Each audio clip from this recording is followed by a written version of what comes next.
Tallulah's solo.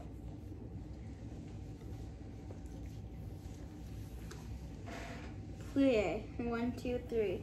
Releve, 1, 2, 3.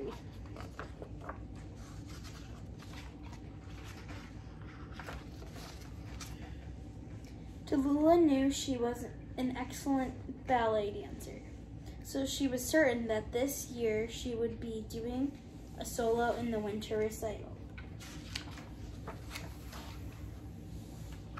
She was sure her little brother, Beckett, would become an excellent ballet dancer too. She was glad he wanted to learn ballet. She could picture him back straight, arms graceful, dancing behind her with the other kids while she did her perfect solo.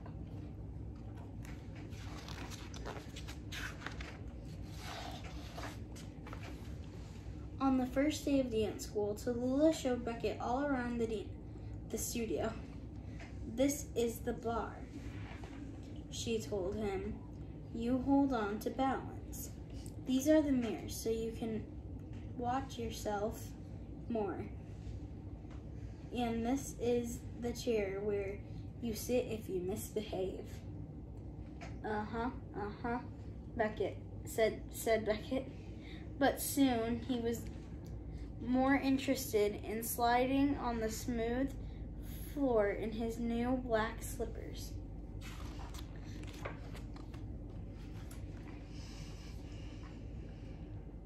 Throughout his class, he paid attention only some of the time. He held first position for just a few seconds before kicking his feet from side to side. He giggled when the teacher said, "Show me beautiful arms." He picked his nose. Tallulah couldn't believe that he wasn't sent to the timeout chair. At the end of his class, she told him, "Beckett, you have to pay better attention if you want to be a good dancer. Watch me." Said Beckett, and he did for a little while. Then he wandered into the waiting room to play with his toy car.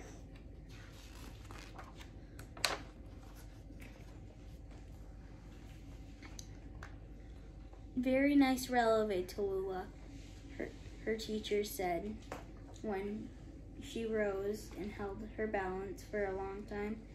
"I will stay up even longer during my solo," she thought with a smile. "I will look like a princess in my new tutu and sparkling tiara, and I'll dance like one too." But she wasn't sure Beckett would be dancing behind her. "I hope he'll do better next time," she told herself.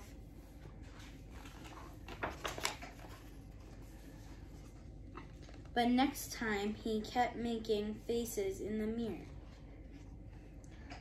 In the following week, he tried to hang upside down on the bar. That day, he did end up in the timeout chair. "Serves you right," Tallulah whispered. She never fooled around during ballet.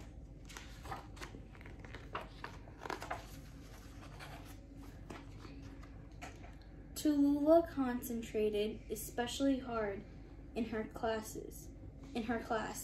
"Lovely plie," said her teacher. "The plie I do during my solo will be even lovelier. The audience won't stop applauding. I will have to take 5 bows."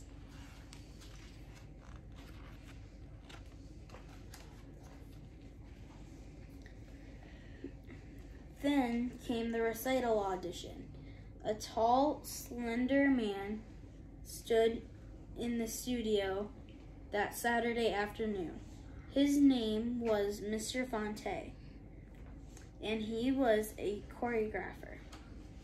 He told everyone he had created a new ballet called the Frog Princess and explained he would be picking the dancers for it. The Frog Princess, isn't that exciting? Tallulah whispered to Beckett. She knew Mr. Fonte would choose her to be the princess. She wouldn't even mind kissing the frog. The audience will throw flowers, she said to herself, real ones, and Mr. Fonte will hand me the biggest bouquet.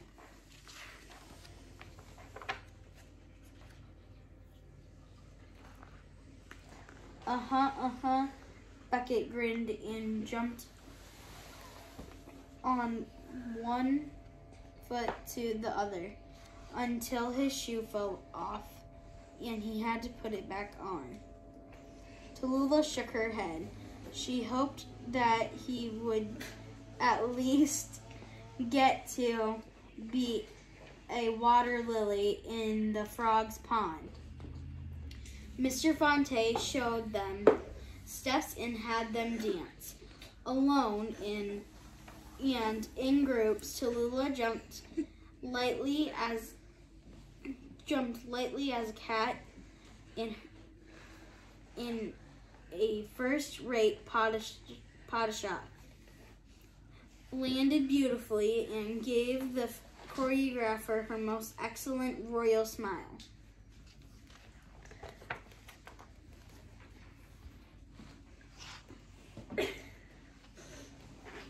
On Monday, she was still smiling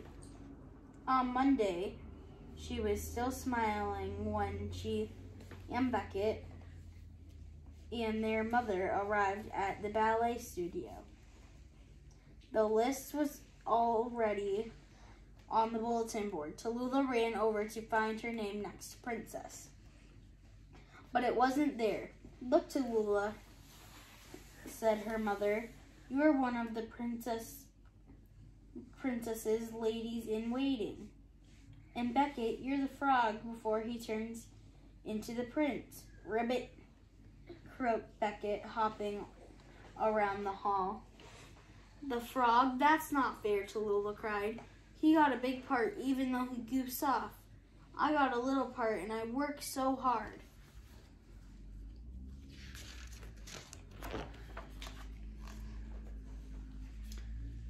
She ran to the girls' room and threw down her ballet bag so hard she banged it into the garbage can. The Frog Princess is a stupid story, and Beckett's going to be the stupid frog, she yelled. She stayed in the girls' room until Beckett's class was over. She did not talk to him when her class began. During rehearsals, she did not look at him while he learned his duet with the princess. Mr. Fonte and their teacher were paying enough attention to him. Before long, the whole audience will pay attention. Nobody will notice me at all. Nobody will throw a single flower, Tallulah scowled.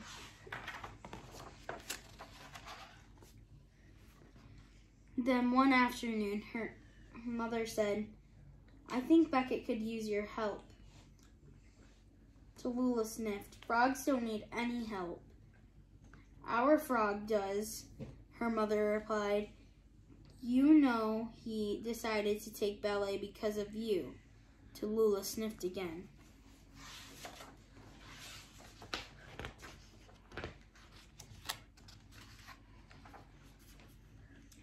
She sighed, then went to find her brother. He was in his room, staring in the mirror, trying to stay down in his grand plie. I'll never do this right, he cried. Suddenly, Tallulah remembered all the times he used to watch her practice in her mirror, then try out the moves on his own. He really did decide to take ballet because of me. Standing as straight as their teacher, she said firmly, Yes, you will. Now watch me. This time, Beckett paid close attention. She showed him how to do his other steps as well.